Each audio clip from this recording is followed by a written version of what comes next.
بسم اللہ الرحمن الرحیم۔ نفحۃ العرب کا پہلا باب ہے فی النثر، سبق نمبر 23 میں خوش آمدید۔ آج کے اس سبق کے اندر ہم قوت الفصاحہ پڑھیں گے۔ عبارت دیکھ لیں۔ قال صاحب الاغانی ان رجلا قال لجریر من اشعر الناس قال قم حتى اعرفك الجواب فاخذ بيده وجاء الى ابيه عطية وقد اخذ عنزا فاعتقلها وجعل يمس زرعها فصاح به اخرج يا ابتي فخرج شيخ ذميم رث الحية وقد سال لبن العنز على لحيته فقال ترى هذا قال نعم قال أو تعرفه قال لا قال هذا أبي أتدري لما كان يشرب من زرع العنز قال لا قال مخافة أن يسمع صوت الحلب فيطلب منه ثم قال أشعر الناس من فاخر بهذا لبي 80 شاعرا وقارعهم فغلبهم جميعا۔ عبارت ہو چکی ہے، اب چلتے ہیں اس کے ترجمے کی طرف۔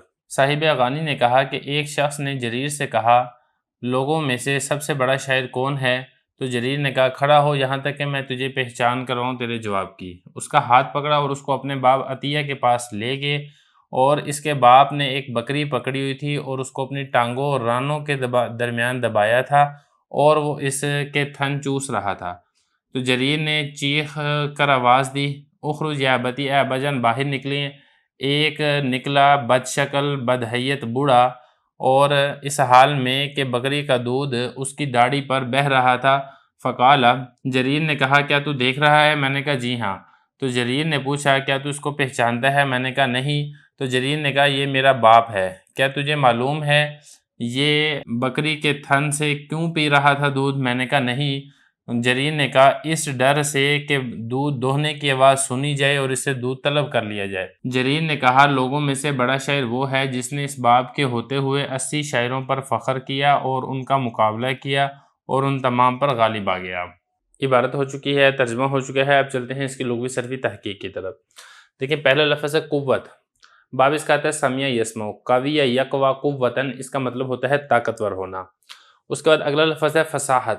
باب اس کا آتا ہے کرم یکرم، فصوح یفصح فصاحتاً، فصیح ہونا۔ اس کے بعد آگے دیکھیں صاحب الاغانی۔ صاحب الاغانی سے مراد یہاں پر ابو الفرج علی بن حسین ہیں۔ اس کے بعد اگلا لفظ دیکھیں اشعر الناس، شعر یشعر شعراً، اس کا مطلب ہوتا ہے شعر کہنا، اسی سے اسم تفضیل کا یہ صیغہ ہے افعالو کے وزن کے اوپر۔ قام یقوم، کھڑا ہونا، اسی سے امر کا صیغہ ہے قم۔ عرف یعرف، تعریف پہچان کروانا، اسی سے یہ واحد متکلم کا صیغہ ہے فعل مضارع معلوم کا۔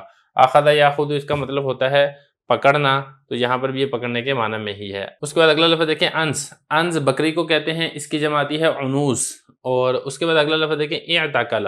اعتقل یعتقل اعتقال، باب اس کا افتعال آتا ہے اور اس کا مطلب ہوتا ہے بکری کی ٹانگ کو اپنی ران اور پنڈلیوں کے درمیان دبا کر اس کا دودھ نکالنا، یہ اس کا معنی آتا ہے۔ اور اس کے بعد اگلا لفظ دیکھیں یمسو۔ مسا یمسو مسن، باب اس کا ناصرہ ینصرو آتا ہے اور اس کا معنی ہوتا ہے چوسنا۔ اس کے بعد اگلا لفظ دیکھیں زرع۔ زر کہتے ہیں تھان کو، اس کی جمع آتی ہے زروع۔ اور اس کے بعد اگلا لفظ دیکھیں ساحہ۔ ساحہ یصیح صیحاً، باب اس کا آتا ہے ضرب یضرب، اور اس کا مطلب ہوتا ہے چیخنا، کسی کو پکارنا۔ اور اس کے بعد اگلا لفظ دیکھیں یا ابتی، یہ اصل میں تھا یا ابی، تو یہ جو یا تھی یا کو حذف کر کے اس کے عوض میں تا لیا ہے، تو یہ یا ابتی ہو گیا۔ اس کے بعد اگلا لفظ دیکھیں ذمیم۔ ذمیم اس کی جمع آتی ہے ذمام، اور برے کو کہا جاتا ہے۔ اس کے بعد آگے دیکھیں رث الحیہ۔ رثا یرث رثاثتاً، باب اس کا ضرب یضرب آتا ہے اور اس کا مطلب ہوتا ہے بوسیدہ ہونا، پرانا ہونا۔ اس کے بعد اگلا لفظ دیکھیں سالہ۔ سالہ یسیل سیلانا، باب اس کا آتا ہے ضرب یضرب اور اس کا مطلب ہوتا ہے بہنا۔ اس کے بعد آگے لفظ دیکھیں لحیہ۔ لحیہ کہتے ہیں داڑھی کو، اس کی جمع آتی ہے لحن۔ اس کے بعد اگلا لفظ دیکھیں الحلب۔ حلب یحلب، باب اس کا آتا ہے ضرب یضرب اور اس کا مطلب ہوتا ہے دودھ کا دوہنا۔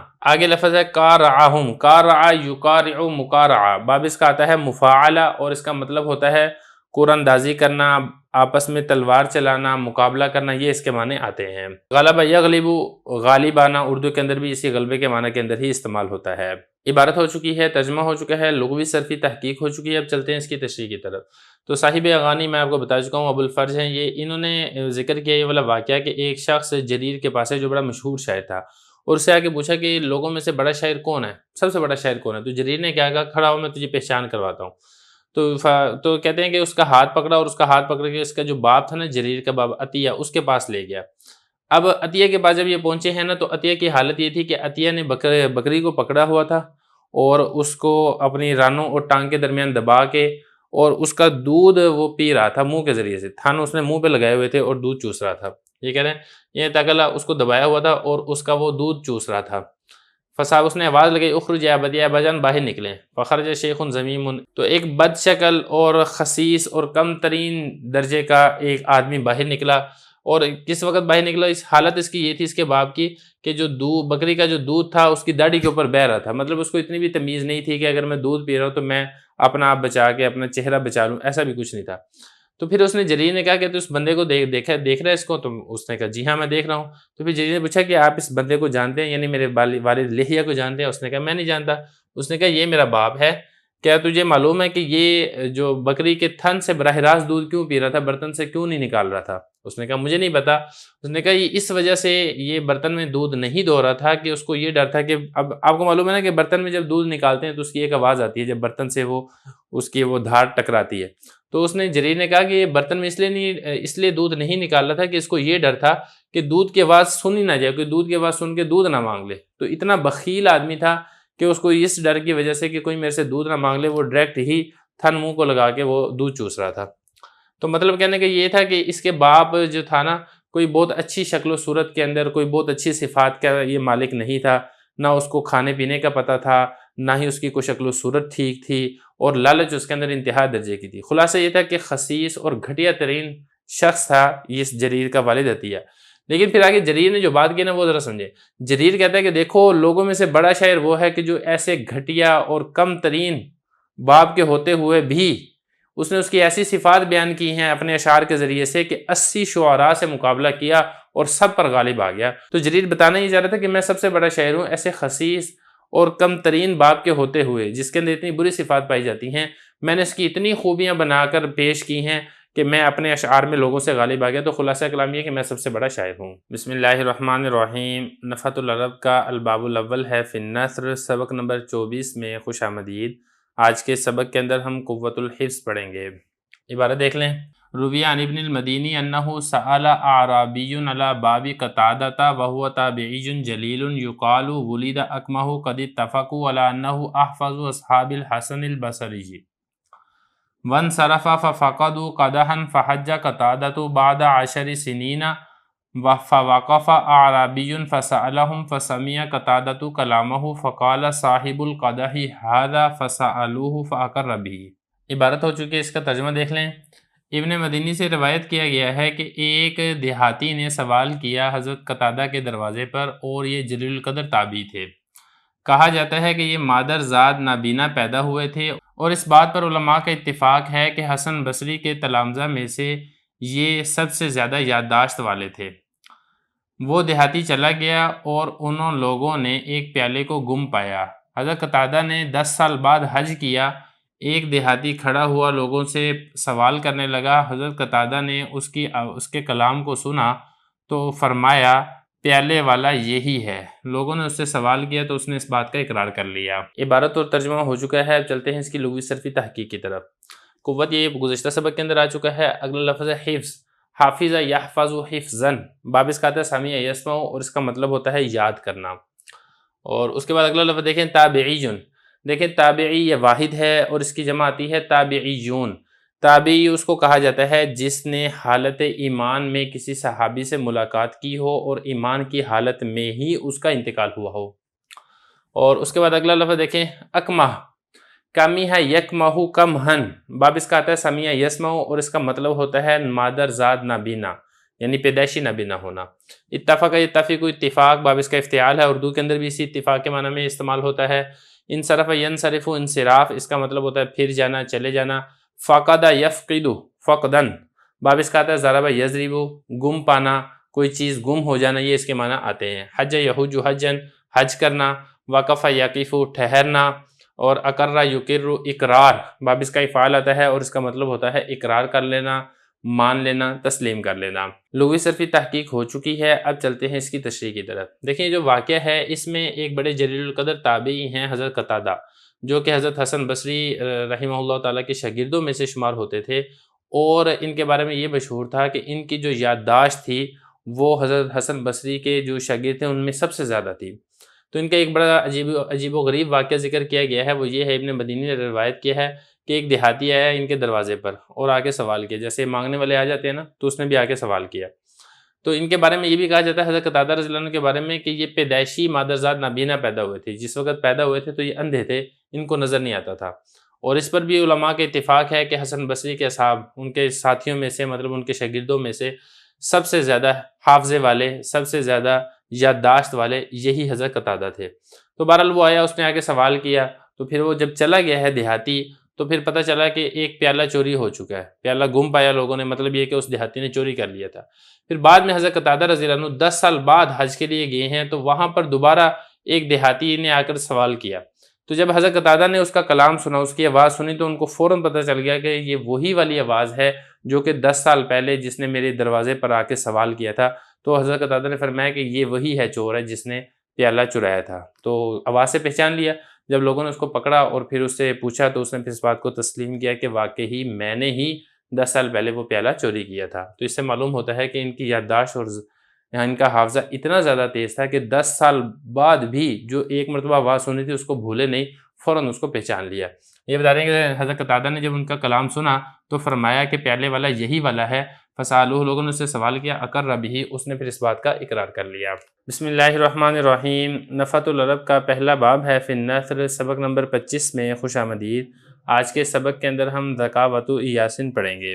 عبارت دیکھ لیں۔ ہوا ابو واثلہ بن معاویہ بن قرہ بن ایاس بن ہلال بن رباب المزنی قاضی البصرۃ ومن ذکاوتہ انہ اختصم الیہ رجلان فی قطیفتین حمراء وخضراء فقال احدہما دخلت الحوض لیغتسل ووضعت قطیفتی ثم جاء هذا ووضع قطیفتہ بجنب قطیفتی ثم دخل واغتسل فخرج قبلی واخذ قطیفتی فتبعته فزعم انها قطیفتہ فقال ألك بينة؟ قال لا، قال ائتوني بمشط فأتي به فسرح رأس هذا ثم هذا فخرج من رأس أحدهما صوف أحمر ومن رأس الآخر أخضر فقضى بالأخضر لصاحب الأخضر وبالأحمر لصاحب الأحمر۔ ترجمہ دیکھ لیں۔ قاضی ایاس یہ ابو واصلہ بن معاویہ بن قر بن ایاس بن ہلال بن رباب مزنی ہیں، جو کہ بصرہ کے قاضی تھے۔ ان کی ذہانت کے واقعات میں سے یہ ہے کہ ان کی جانب 2 آدمی آئے، جھگڑا کر رہے تھے 2 چادروں کے بارے میں۔ ایک چادر سرخ تھی اور دوسری چادر سبز تھی۔ ان میں سے ایک نے کہا کہ میں تالاب میں داخل ہوا تاکہ میں غسل کروں، اور میں نے اپنی چادر کو رکھ دیا۔ پھر یہ والا شخص آیا اور اس نے اپنی چادر کو میری چادر کے پہلو میں رکھ دیا۔ پھر یہ داخل ہوا اور اس نے غسل کیا، اور یہ میرے سے پہلے نکل گیا اور اس نے میری چادر لے لی۔ میں نے اس کا پیچھا کیا اور یہ گمان کرتا ہے کہ وہ چادر اس کی ہے۔ قاضی ایاس نے کہا کیا تمہارے پاس کوئی گواہ ہیں؟ تو انہوں نے کہا نہیں۔ قاضی ایاس نے کہا میرے پاس کنگھی کو لاؤ۔ کنگھی کو لایا گیا تو قاضی ایاس نے اس آدمی کے سر میں کنگھی کی، پھر اس دوسرے آدمی کے سر میں کنگھی کی، تو ان میں سے ایک کے سر سے سرخ اون نکلی اور دوسرے کے سر سے سبز اون نکلی۔ تو قاضی ایاس نے سبز چادر کا سبز اون والے کے لیے کر دیا اور سرخ چادر کا سرخ اون والے کے لیے کر دیا۔ عبارت ہو چکی ہے، ترجمہ ہو چکا ہے۔ اب چلتے ہیں اس کی لغوی صرفی تحقیق کی طرف۔ پہلے اس میں لفظ دیکھیں، ذکاوت، ذکیہ یذکا، باب اس کا آتا ہے سمیع یسمع ذکاءً و ذکاوتاً، اور اس کا مطلب ہوتا ہے تیز خاطر ہونا، ذہین ہونا، عقل مند ہونا، یہ اس کا معنی آتے ہیں۔ اس کے بعد اگلا لفظ دیکھیں، اختصم، اختصم یختصم اختصام، باب اس کا آتا ہے افتعال، اور اس کا مطلب ہوتا ہے کسی کے پاس مقدمہ لے کر جانا۔ یہ خصم سے خصم جھگڑے کو کہا جاتا ہے۔ اس کے بعد اگلا لفظ دیکھیں، قطیفتین، قطیفتن واحد ہے اور اس کی جمع آتی ہے قطف اور قطائف۔ جھالروں والی چادر کو یہ کہا جاتا ہے جس کے جھالر ہوتے ہیں۔ اور اس کے بعد آگے دیکھیں، داخلہ یدخل، اس کا مطلب ہوتا ہے داخل ہونا، حوض تالاب کو کہتے ہیں۔ اغتسل یغتسل اغتسال، اس کا مطلب غسل کرنا ہوتا ہے۔ وضع یضع رکھنا، جنب پہلو کو کہا جاتا ہے۔ تبع یتبع پیچھے جانا۔ زعم یزعم، اس کا مطلب ہوتا ہے گمان کرنا، خیال کرنا۔ اور اس کے بعد اگلا لفظ دیکھیں، مشت، مشت کنگھی کو کہا جاتا ہے۔ سرح یسرح تسریح، باب اس کا تفعیل ہے، اسی سے ماضی کا صیغہ ہے اور اس کا معنی ہوتا ہے سر کے اندر کنگھی کرنا۔ بہرحال یہ کچھ الفاظ تھے، ان کی لغوی صرفی تحقیق مکمل ہو چکی ہے۔ اب چلتے ہیں اس کی تشریح کی طرف۔ تو دیکھیں، یہ ایاس تھے، یہ بصرہ کے قاضی تھے، ان کے بارے میں ذکر کر رہے ہیں۔ سب سے پہلے ان کا نام مکمل ذکر کیا، ابو واصلہ بن معاویہ بن قر بن ایاس بن ہلال بن رباب مزنی۔ یہ بصرہ کے بڑے مشہور قاضی تھے اور انتہائی ذہین اور عقل مند تھے۔ انہی کی ذہانت کا ایک عقل مندی کا یہاں پر ایک واقعہ ذکر کیا ہے۔ تو فرما رہے ہیں کہ ان کی عقل مندی کا ایک واقعہ یہ ہے کہ ان کے پاس 2 آدمی ہیں، جھگڑا کر رہے تھے 2 چادروں کے بارے میں۔ تو 2 چادریں تھیں ان کے پاس، ایک چادر سرخ تھی اور دوسری چادر کیا تھی، سبز تھی۔ تو ایک آدمی نے یہ کہا کہ میں تالاب کے اندر داخل ہوا غسل کرنے کے لیے اور میں نے اپنی چادر کو رکھا، پھر یہ والا آدمی آیا اور اس نے اپنی چادر کو میری چادر کے پہلو میں رکھ دیا، یہ بھی تالاب میں داخل ہو گیا اور اس نے بھی غسل کیا، لیکن یہ میرے سے پہلے باہر نکل آیا اور اس نے اپنی چادر اٹھانے کے بجائے اس نے میری چادر اٹھا لی۔ اب میں اس کا پیچھا کرتے کرتے میں یہاں پر آ گیا ہوں اور اس کا گمان یہ ہے کہ جو چادر اس نے اٹھائی ہے وہ اپنی چادر اٹھائی ہے، میری چادر نہیں اٹھائی ہے۔ تو یہ والا جھگڑا تھا۔ تو پھر جیسا کہ آپ کو معلوم ہے کہ اب یہ جو جھگڑا کرنے والا ہے اس میں اسلامی طریقہ کار یہ ہوتا ہے کہ اگر آپ کے پاس گواہ ہیں تو فیصلہ ہو جاتا ہے حق میں، اگر گواہ نہ ہو تو پھر جو مدعا علیہ ہے اس کو قسم اٹھانی ہوتی ہے۔ تو قاضی یاس نے اس بندے سے پوچھا کہ بھئی تمہارے پاس کوئی گواہ ہے؟ تو انہوں نے کہا میرے پاس تو گواہ نہیں ہے۔ تو قاضی یاس نے بجائے اس کے کہ مدعا علیہ سے قسم اٹھوا کے اس کے حق میں فیصلہ کر دیتے، انہوں نے اپنی ذہانت اور عقل مندی کو استعمال کیا اور کہا کہ کنگھی لے کر آؤ۔ جب کنگھی لائی گئی تو پھر ان دونوں کے سر کے اندر کنگھی کی، جب دونوں کے سر میں کنگھی کی تو ایک کے سر سے کیا نکلا؟ سرخ رنگ کا اون نکلا اور دوسرے کے سر سے سبز رنگ کا اون نکلا۔ تو اس سے پتہ چل گیا کہ جو سرخ رنگ کا اون ہے اسی کی سرخ چادر ہے، وہ سرخ چادر لیتا تھا، اس چادر کا جو اون تھا اس کے سر کے اندر چلا گیا تھا۔ بالکل اسی طریقے سے جو سبز چادر لیتا تھا اس سبز چادر والے کا جو اون تھا اس کے سر میں چلا گیا تھا۔ تو پھر قاضی یاز نے یہی فیصلہ کر دیا کہ جس کے سر سے سبز اون نکلا ہے اس کے لیے سبز چادر کا فیصلہ کر دیا اور جس کے سر سے سرخ اون نکلا ہے اس کے لیے سرخ چادر کا فیصلہ کر دیا۔ بسم اللہ الرحمن الرحیم۔ نفحۃ العرب کا پہلا باب ہے فی النثر، سبق نمبر 26 میں خوش آمدید۔ آج کے سبق کے اندر ہم قضاء علی کرم اللہ وجہہ پڑھیں گے۔ عن زید بن حبیش قال جلس رجلان یتغذیان مع احدہما 5 ارغفۃ ومع الآخر 3 ارغفۃ فلما وضع الغداء بین ایدیہما مر بہما رجل فسلم فقال اجلس للغداء فجلس واکل معہما واستوفوا فی اکلہم الارغفۃ 8 فقام الرجل وطرح الیہما 8 دراہم وقال خذ هذا عوضا مما اکلت لکما ونلته من طعامکما فتنازعا وقال صاحب ال5 الارغفۃ لی 5 دراہم ولک 3 فقال صاحب ال3 لا ارضى الا ان تكون الدراہم بیننا نصفین وارتفعا الى امیر المؤمنین علی بن ابی طالب رضی اللہ عنہ فقص علیہ قصتہما فقال لصاحب ال3 قد عرض علیک صاحبک ما عرض وخبزہ اکثر من خبزک فرضی ل3 فقال لا واللہ لا رضیت الا بیکثر بمر الحق فقال علی رضی اللہ عنہ لیس لک فی مر الحق الا درہم واحد ولہ 7 فقال الرجل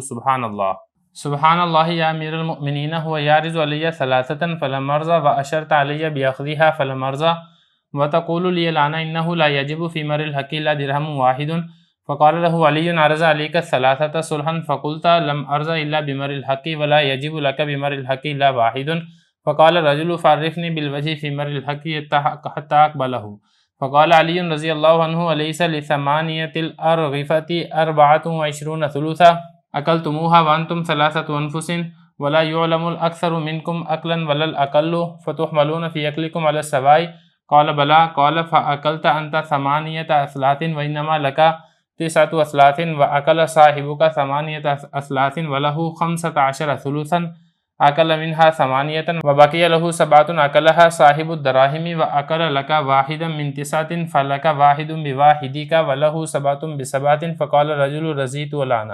ترجمہ دیکھ لیں۔ زید بن حبیش سے روایت ہے، انہوں نے کہا کہ 2 آدمی بیٹھے صبح کا کھانا کھا رہے تھے، ان میں سے ایک کے پاس 5 روٹیاں تھیں اور دوسرے کے پاس 3 روٹیاں تھیں۔ جب انہوں نے کھانے کو اپنے سامنے رکھا تو ان کے پاس سے ایک آدمی گزرا، اس نے سلام کیا تو ان دونوں نے کہا بیٹھیے ہمارے ساتھ صبح کا کھانا کھا لیں۔ وہ بیٹھا اور اس نے ان کے ساتھ کھانا کھایا اور ان تمام نے مل کر ان 8 روٹیوں کو کھا لیا۔ وہ آدمی کھڑا ہوا اور اس نے ان کی طرف 8 دراہم کو پھینکا اور کہا اس کو لے لو، یہ عوض ہے اس کا جو میں نے کھایا ہے تمہارے میں سے اور میں نے حاصل کیا ہے تمہارے کھانے میں سے۔ ان دونوں نے جھگڑا کیا اور 5 روٹیوں والے نے کہا میرے لیے 5 دراہم ہے اور تیرے لیے 3 درہم ہے۔ 3 والے نے کہا میں راضی نہیں ہوں گا مگر یہ کہ دراہم ہمارے درمیان نادواد ہوں۔ اور یہ جھگڑا لے گئے امیر المومنین علی بن ابی طالب رضی اللہ عنہ کی طرف اور ان کے اوپر سارا واقعہ بیان کیا۔ تو انہوں نے 3 روٹیوں والے سے کہا پیش کیا ہے تیرے ساتھی نے تیرے لیے جو پیش کیا ہے اور اس کی روٹیاں تیری روٹی سے زیادہ ہیں تو 3 درہم پہ راضی ہو جا۔ اس نے کہا نہیں اللہ کی قسم میں راضی نہیں ہوں گا مگر اکثر کے ساتھ جو کہ ضرور حق بنتا ہو۔ تو حضرت علی رضی اللہ عنہ نے فرمایا تیرے لیے نہیں ہے حق کی روح سے مگر 1 درہم اور اس کے لیے 7 درہم ہوں گے۔ تو اس آدمی نے کہا سبحان اللہ سبحان اللہ اے امیر المؤمنین، وہ مجھ پر 3 درہم پیش کر رہا تھا اور میں راضی نہیں ہوا اور آپ نے مجھے اشارہ بھی کیا اس کے لینے کا اور میں راضی نہیں ہوا، اور اب آپ یہ فرما رہے ہیں کہ نہیں واجب ہے ضرور حق مگر 1 درہم۔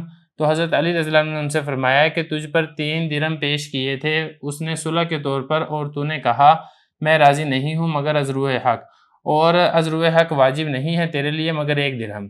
تو اس آدمی نے کہا تو آپ مجھے پہچان کروائیں اس صورت کی جو حق کی روح سے میرے بنتے ہیں، یہاں تک کہ میں اس کو قبول کر لوں۔ تو حضرت علی رضی اللہ عنہ نے فرمایا کیا 8 روٹیوں کے 24 ثلث نہیں بنتے ہیں جو تم نے کھائے ہیں، اور تم 3 آدمی ہو اور نہیں معلوم ہے تم میں سے زیادہ کھانے والا کون ہے اور کم کھانے والا کون ہے، لہذا تمہیں کھانے میں برابری پر محمول کیا جائے گا؟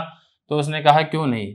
حضرت علی رضی اللہ عنہ نے فرمایا کہ تم نے 8 ٹکڑے کھائے ہیں ثلث کے اعتبار سے، اور تمہارے لیے 9 ٹکڑے تھے ثلث کے اعتبار سے، اور تمہارے ساتھی نے بھی 8 ٹکڑے کھائے ہیں ثلث کے اعتبار سے، اور اس کے لیے 15 ٹکڑے تھے ثلث کے اعتبار سے۔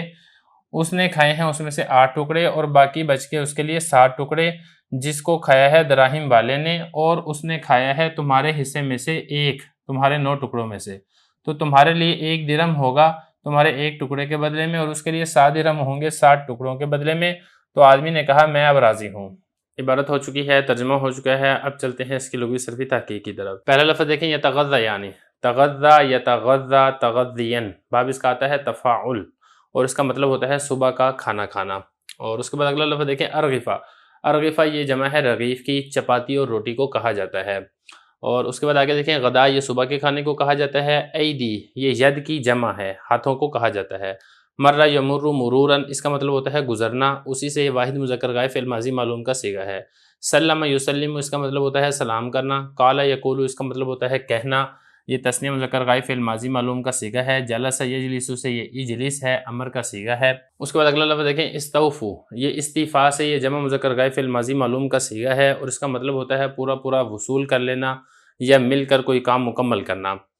تو یہ ہو گیا، یعنی ان سب نے مل کر 8 کی 8 روٹیاں کھا لی۔ اس کے بعد آگے دیکھیں طرح یطرح طرحن، اس کا مطلب ہوتا ہے پھینکنا اور ڈالنا، باب اس کا آتا ہے فتح یفتح۔ آخذ یاخذ سے یہ خذ امر کا صیغہ ہے، اس کا مطلب ہے پکڑ لو۔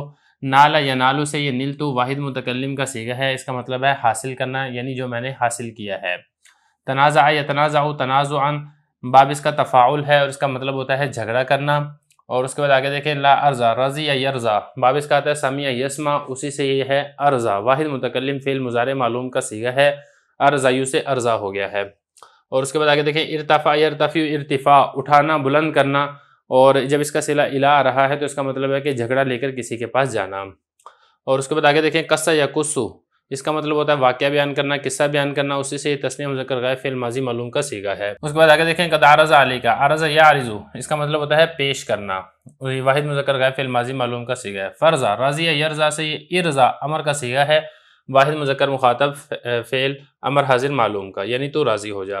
اس کے بعد آگے دیکھیں مر بمر الحق، اس کا مطلب ہوتا ہے رسی ہوتا ہے، اور اسی طریقے سے مرہ اس کا مطلب ہوتا ہے ایک مرتبہ۔ یارزو، عرض یارزو، اس کا مطلب ہوتا ہے پیش کرنا۔ اور آگے دیکھیں وجب یجب، یوجب سے بن گیا یہ یجب، واجب ہونا۔ اور اسی طریقے سے آگے دیکھیں عرفنی، عرف یعرف تعریف، اس کا مطلب ہوتا ہے پہچان کروانا۔ قابل یقبل، اس کا مطلب ہوتا ہے قبول کرنا، اور ثلث کہتے ہیں تہائی حصے کو۔ حمل یحمل، اس کے مختلف معنی ہوتے ہیں، یہاں پر ہے محمول کرنے کے معنی میں ہے۔ سوا کہتے ہیں برابری کو۔ عبارت ہو چکی ہے، ترجمہ ہو چکا ہے، لغوی صرفی تحقیق ہو چکی ہے، اب چلتے ہیں کتاب کی عبارت کے حل کی طرف۔ تو دیکھیں ایک واقعہ لے کر آئے ہیں حضرت علی رضی اللہ عنہ کے فیصلے سے متعلقہ۔ حضرت علی رضی اللہ عنہ جو کہ چوتھے امیر المومنین اور خلیفۃ المسلمین تھے، انتہائی ذہین اور عقل مند تھے، تو ان کی عقل مندی اور ذہانت کا انتہائی دل فریب اور حیرت انگیز واقعہ ہے جو کہ یہاں پر ذکر کیا جا رہا ہے۔ تو واقعہ میں اس طریقے سے ہوتا ہے کہ 2 آدمی بیٹھے صبح کا کھانا کھا رہے تھے، اور ان میں سے ایک آدمی کے پاس 5 روٹیاں تھیں اور دوسرے کے پاس 3 روٹیاں تھیں، تو کل روٹیاں 8 تھیں اور کھانے والے 2 تھے۔ اب انہوں نے کھانا اپنے سامنے رکھا ہے اور کھانا شروع کیا تھا کہ ایک آدمی وہاں سے گزرا، اور اس نے آ کے سلام کیا، تو ان دونوں نے کہا کہ آپ بیٹھ جائیے ہمارے ساتھ صبح کا کھانا کھا لیں۔